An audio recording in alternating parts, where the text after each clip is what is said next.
Здравствуйте! В эфире телеканала программа «Актуальное интервью» в студии Кристина Якупова. Сегодня 14 февраля, не только День влюбленных. В этот день также отмечается Международный день дарения книги. Наша гостья в студии Юлия Смольникова, ведущий библиотекарь смарт-библиотеки имени Николая Денисовича Неустроева. Юлия, здравствуйте. Здравствуйте. Расскажите о вашей смарт-библиотеке, когда она появилась, в чем отличие ее от обычной традиционной библиотеки и какие особенности в вашей работе? Наша библиотека открылась сравнительно недавно, осенью 2019 года. Совсем немного проработала, потом закрылась в 2020 году, как и все библиотеки. И не так давно мы снова открылись. В 2022 году уже начали нормально работать, в нормальном формате, приглашать наших читателей на офлайн мероприятия. В чем отличие нашей библиотеки от библиотек традиционных? В первую очередь, конечно, это техническое оснащение. Каждый наш читатель знает, что он может самостоятельно взять книги, без помощи библиотекаря оформить их, с помощью электронного читательского билета может пользоваться услугами нашей библиотеки, в принципе, полностью самостоятельно. Это самое главное отличие, ну и удобство, конечно же. Какие особенности в вашей работе? Наш отдел занимается в первую очередь организацией, продвижением мероприятий, работой со СМИ. Это тоже такое интересное нововведение, потому что мы работаем полностью для того, чтобы наши горожане узнали больше про смарт-библиотеку, посетили ее. Если, например, они не ходят, чтобы взять книги, они приходят к нам на лекции, на мероприятия, на культурно-массовые, на просветительские мероприятия и уже остаются и становятся нашими постоянными читателями. То есть любой житель города Якутска может прийти к вам? Да, мы не привязаны к району, мы находимся в 203 микрорайоне, но мы, конечно, не привязаны к микрорайону. Каждый житель нашего города может прийти, стать нашим читателем, оформить единый читательский билет, который будет действовать в любой библиотеке города Якутска, и приходить, брать книги, посещать все мероприятия, курсы бесплатно, абсолютно. А когда появилась акция «День дарения книги»? Очень интересная история, потому что сам праздник появился в 2012 еще году. Его инициировала английская писательница, которая также является редактором сайта детских книг. Она призвала людей дарить книги друг другу. Сначала это было распространялось с помощью блогеров, с помощью медийных личностей, да, и постепенно дошло до нашей страны, до России. И в 2017 году главная детская библиотека страны, это Российская государственная детская библиотека, объявила акцию «Дарите книги с любовью». Суть акции заключается в том, чтобы люди дарили свои любимые книги в библиотеке, или же в библиотеке, на базе библиотеки собирались книги, которые впоследствии были бы переданы детским больницам, в детские дома, то есть туда, где дети могут, конечно, воспользоваться, читать эти книги.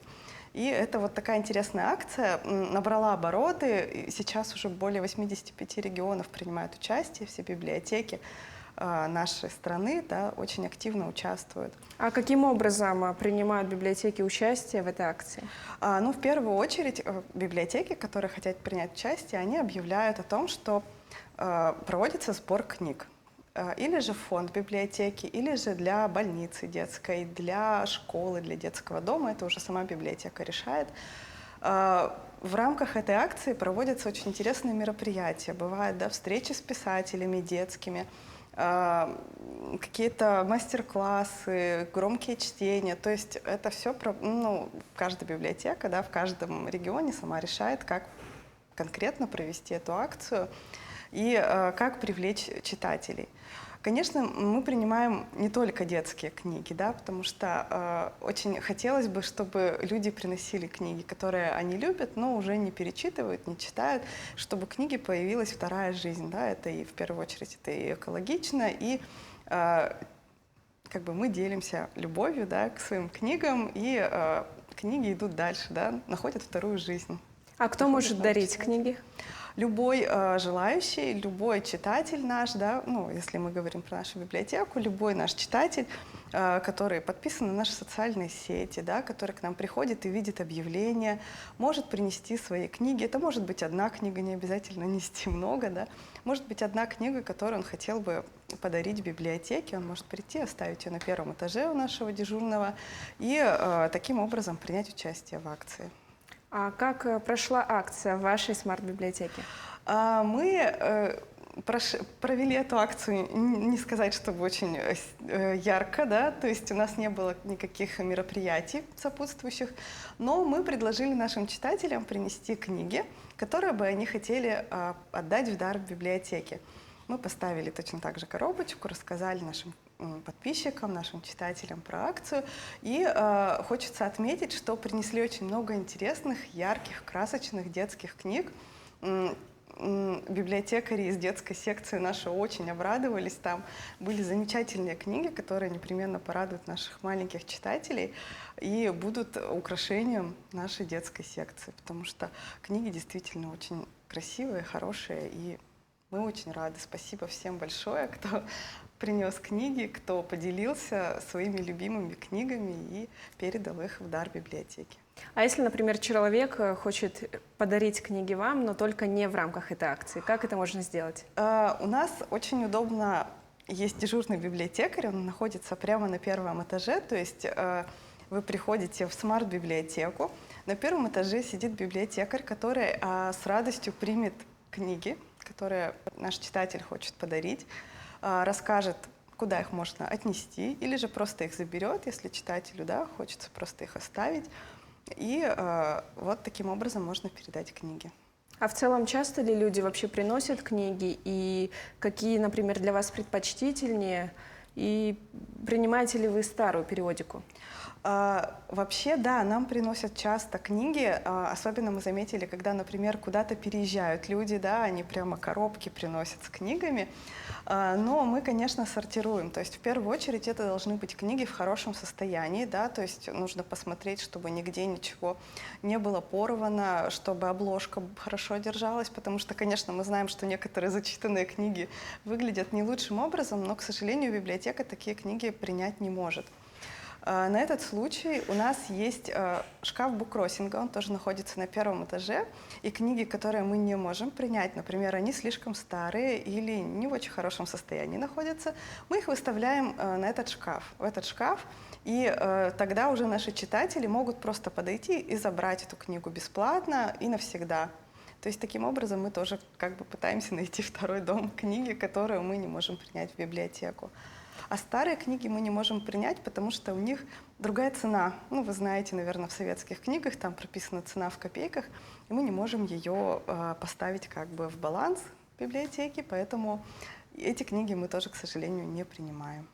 То есть, чтобы была свежая обложка более-менее, да? Да, в хорошем состоянии и более-менее новая, ну, где-то от 2000-х годов уже начинаем. Мы такие книги с удовольствием принимаем.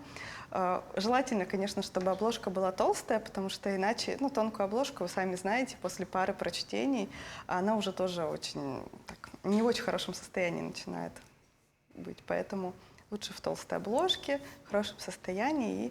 А то, что она должна быть новая, это, конечно, не обязательно. А каким образом вы привлекаете читателей и посетителей? У нас проводится большое количество различных мероприятий по различным тематикам. Мы очень много работаем с финансовой грамотностью, с компьютерной грамотностью. Мы обучаем пожилых людей, детей компьютерной грамотности, например. Мы проводим различные образовательные лекции, мастер-классы для родителей с детьми. То есть мы пытаемся в различных направлениях работать, чтобы увидеть, что интересно нашим горожанам, нашим читателям. И, конечно, всегда на каждом мероприятии нам сопутствует книга, мы ставим книжные выставки, где люди более детально смогут, да, посмотреть, какие у нас книги есть по теме. Например, мы проводим какое-то мероприятие, выставляем книги по теме, и человек уже заинтересованный подходит, выбирает себе книгу, потом одалживает ее в библиотеке и уже таким образом, конечно, становится нашим читателем. То есть мы пытаемся исходить из того, что интересно горожанам, что интересно якутянам. А читатели какого возраста чаще всего приходят в вашу смарт-библиотеку? На самом деле у нас очень большой разрыв возрастной, то есть к нам приходят и малыши, прямо совсем малыши. У нас есть комната, она называется «Библия няня». И туда могут приходить родители с детьми, это как игровая комната, они там могут играть, у нас там есть сухой бассейн, какие-то детские гаджеты интересные. И мамочки с детьми маленькими очень любят пользоваться этой комнатой, они приводят своих детей, сами идут, выбирают себе книги или посещают какие-то мероприятия. К нам ходит много пожилых людей, которые занимаются у нас на курсах мобильной компьютерной грамотности и также потом какие-то книги одалживают. К нам часто приходит молодежь, у нас есть коворкинг-зона, они могут играть там в настольные игры, собираться, проводить свои какие-то мероприятия. То есть вот студенты, старшеклассники у нас тоже очень часто бывают. Школьники приходят на экскурсии с классом, потом возвращаются уже самостоятельно со своими родителями.